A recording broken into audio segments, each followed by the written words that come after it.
नमस्कार प्रिय दोस्तों, स्वागत है आपका जीवन के सूत्र में।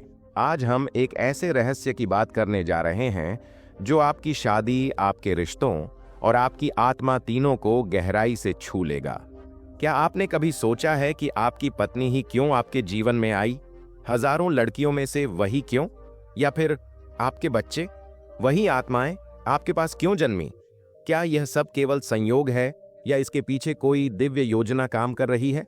सुनिए, ब्रह्मांड में कुछ भी संयोग नहीं होता। हर रिश्ता, हर मुलाकात, हर संघर्ष एक अदृश्य कर्मिक सूत्र से जुड़ा हुआ है।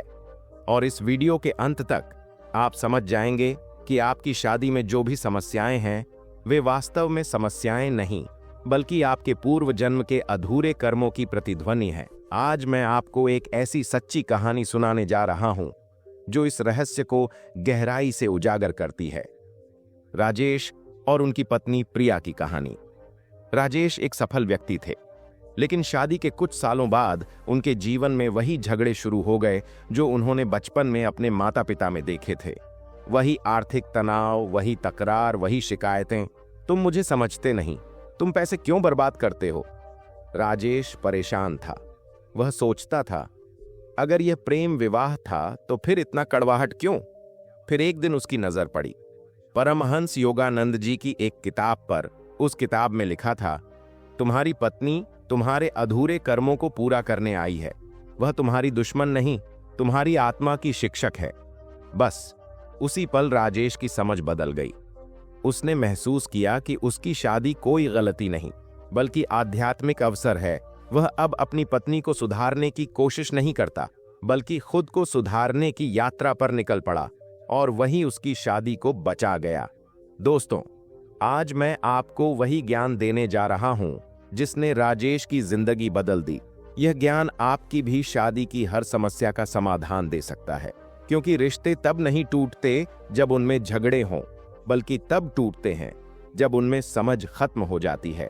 और यह समझ तभी आती है जब आप यह जान लेते हैं कि रिश्ते कर्म से बने हैं। योगानंद जी कहते थे, लाइफ इज नॉट रैंडम। हर रिश्ता पहले से तय है। हर आत्मा वही अनुभव दोहराती है जो अधूरा रह गया था। मान लीजिए, पिछले जन्म में आपने किसी से वादा किया था, मैं तुम्हारा साथ दूंगा, लेकिन किसी कारण वह रिश्ता टूट गया। अब इस जन्म में वही आत्मा आपके जीवन साथी के रूप में आई है ताकि वह वादा पूरा हो सके। या शायद आपने किसी के साथ अन्याय किया था, उसे रुलाया था, उसका दिल तोड़ा था। अब वही आत्मा आपकी पत्नी या पति बनकर आई है ताकि आप उस दर्द को समझ सकें। इसीलिए कई बार शादी में वही दर्द, वही पैटर्न, वही स्थितियां दोहराई जाती हैं, क्योंकि आत्मा पुराने अध्यायों को पूरा करना चाहती है। लेकिन सबसे सुंदर बात यह है, यह कर्मिक चक्र बदला जा सकता है। आप अपने रिश्ते की ऊर्जा को ट्रांसफॉर्म कर सकते हैं। इसके लिए बस समझ, धैर्य और आत्मिक साधना की आवश्यकता होती है। अब बात करते हैं कर्मिक रिश्तों की पहचान की। कैसे जानें कि आपका रिश्ता कर्मिक है या आध्यात्मिक? 3 संकेत बहुत स्पष्ट होते हैं। पहला, इंस्टेंट कनेक्शन। जैसे ही आप मिले, लगा कि यह व्यक्ति आपको बहुत पहले से जानता है। आपको उसके सामने बनने की जरूरत नहीं लगती। आपका मन सहज हो जाता है, जैसे कोई अधूरा अध्याय अब पूरा होने जा रहा हो। दूसरा, रिपीटिंग पैटर्न्स। एक ही समस्या बार बार लौटती है। पैसे को लेकर, बातों को लेकर, विश्वास को लेकर आप सोचते हैं, अब तो सब ठीक हो गया, लेकिन फिर वही झगड़ा लौट आता है। यह ब्रह्मांड का तरीका है आपको दिखाने का, तुमने अभी सबक नहीं सीखा। तीसरा, कंट्रोल एंड रेजिस्टेंस। जब 2 आत्माएं एक दूसरे को बदलने की कोशिश करती हैं, वहीं से संघर्ष शुरू होता है। जब आप यह समझ लेते हैं कि मुझे उसे नहीं बदलना, मुझे खुद को बदलना है, तभी शांति आती है। अब आप सोच रहे होंगे, ठीक है, कर्म समझ आ गया, पर समाधान क्या है? तो सुनिए, योगानंद जी ने 7 कर्मिक हीलिंग टेक्निक्स बताई हैं जो किसी भी शादी को प्रेममय बना सकती हैं। पहली टेक्निक, ग्रेटिट्यूड प्रैक्टिस। हर सुबह अपनी पत्नी या पति के बारे में 3 अच्छी बातें सोचें। जोर से नहीं, मन में कहें, वह मेरी आत्मा का दर्पण है, वह मुझे सिखा रही है। यह सरल अभ्यास आपके अवचेतन मन को पॉजिटिव प्रोग्राम करता है। एक केस स्टडी बताता हूं। मनोज ने यह साधना 21 दिन की। उसकी पत्नी सुधा बहुत गुस्सैल थी। पहले सप्ताह कुछ नहीं बदला। दूसरे सप्ताह वह थोड़ी शांत हुई। तीसरे सप्ताह उसने पहली बार कहा, तुम बदल गए हो, देखिए यही कर्म का परिवर्तन है। दूसरी, टेक्निक सेल्फलेस सर्विस, निस्वार्थ सेवा। बिना मांगे कुछ कीजिए, चाय बनाइए, कपड़े मोड़िए, बर्तन धो दीजिए। सिर्फ यह सोचिए, मैं प्रेम के माध्यम से अपना पुराना कर्म चुका रहा हूं। आपका यह निस्वार्थ कर्म संबंध की ऊर्जा को तुरंत बदल देता है। तीसरी, टेक्निक द मिरर मेथड। जब भी झगड़ा हो, खुद से कहें, यह मेरे ही पिछले कर्मों का प्रतिबिंब है। उस क्षण में शांत रहकर प्रतिक्रिया न दें, बल्कि प्रतिक्रिया को रूपांतर में बदल दें। याद रखें, हर आरोप वास्तव में आत्मा की परीक्षा है। चौथी टेक्निक रिलेशनशिप मेडिटेशन। हर दिन 15 मिनट ध्यान करें। अपनी पत्नी या पति को सफेद प्रकाश में लिपटा हुआ कल्पना करें। मन में कहें, हे प्रभु, हम दोनों की आत्माओं को शांति दो। डॉ अजय ने यह साधना अपनी डिप्रेशन से जूझती पत्नी नीता के लिए की थी। 2 महीने में नीता का मन हल्का हो गया।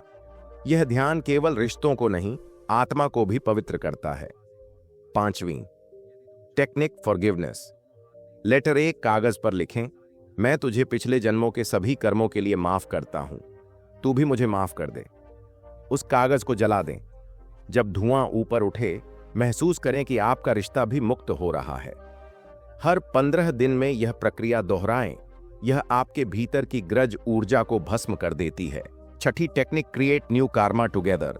साथ मिलकर कोई अच्छा काम कीजिए, गरीबों को भोजन, पेड़ लगाना, किसी की मदद। जब 2 आत्माएं मिलकर सेवा करती हैं तो पुराना ऋण मिटने लगता है। एक उदाहरण, राज और सीमा हर रविवार झुग्गी में बच्चों को पढ़ाने जाते थे। 6 महीने बाद उनका रिश्ता पहले से कहीं अधिक प्रेमपूर्ण हो गया। 7वीं technique the soul connection prayer. रात को सोने से पहले प्रार्थना करें, हे भगवान, हमारी आत्माओं को प्रकाश से भर दो, हमारे बीच का कर्म प्रेम में बदल दो, हमें एक दूसरे के प्रति करुणामय बनाओ। यह साधना आपको ऊर्जात्मक स्तर पर जोड़ती है, शब्दों से परे। अब समझिए, रिश्ते 3 तरह के होते हैं। पहला, डेट रिलेशनशिप्स, ऋण रिश्ते, जहां आपको कुछ देना या लेना होता है। दूसरा, लर्निंग रिलेशनशिप्स, सीखने वाले रिश्ते, जहां आत्मा सबक सीखती है, जैसे धैर्य, क्षमा, प्रेम। तीसरा, मिशन रिलेशनशिप्स, मिशन रिश्ते, जहां दोनों आत्माएं मिलकर कोई बड़ा कार्य करती हैं, जैसे सेवा, समाज या आध्यात्मिक यात्रा। पहचानिए कि आपका रिश्ता किस प्रकार का है। अगर यह मिशन रिश्ता है तो समझ लीजिए कि ब्रह्मांड ने आप दोनों को किसी बड़ी वजह से मिलाया है। अब कुछ गलतियों की चेतावनी। पहली गलती यह सोचना कि यह सब कल्पना है। नहीं, यह आध्यात्मिक विज्ञान है। आइंस्टाइन ने कहा था, God does not play dice. हर घटना ब्रह्मांडीय योजना का हिस्सा है। दूसरी गलती, तुरंत परिणाम चाहना। कर्मिक हीलिंग समय लेती है। 3 से 6 महीने तक धैर्य रखें। तीसरी गलती, केवल दूसरे को दोष देना। रिश्ते का 50% भाग हमेशा आपका होता है।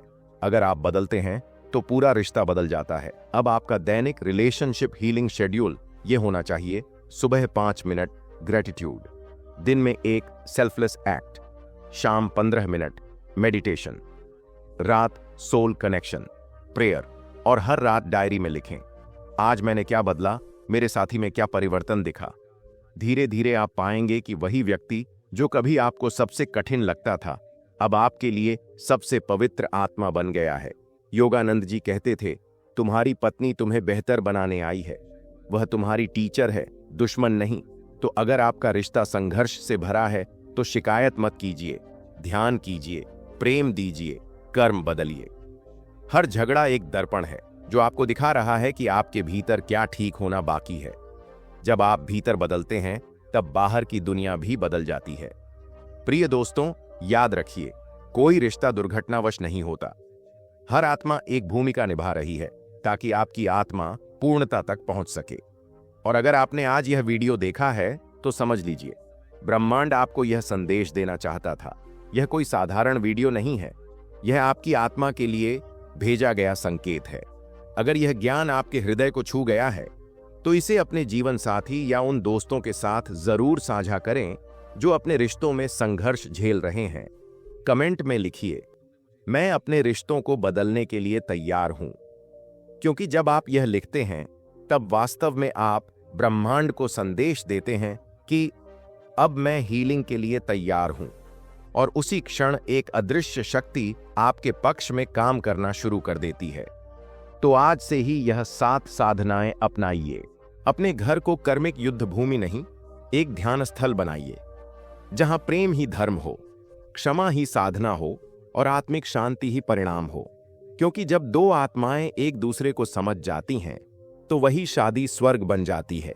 यह था जीवन के सूत्र का आज का दिव्य संदेश। रिश्ते टूटते नहीं, वे केवल हमें भीतर से जोड़ना सिखाते हैं। प्रेम बनाए रखें, विश्वास रखिए, कर्म के पार प्रेम ही अंतिम सत्य है। धन्यवाद।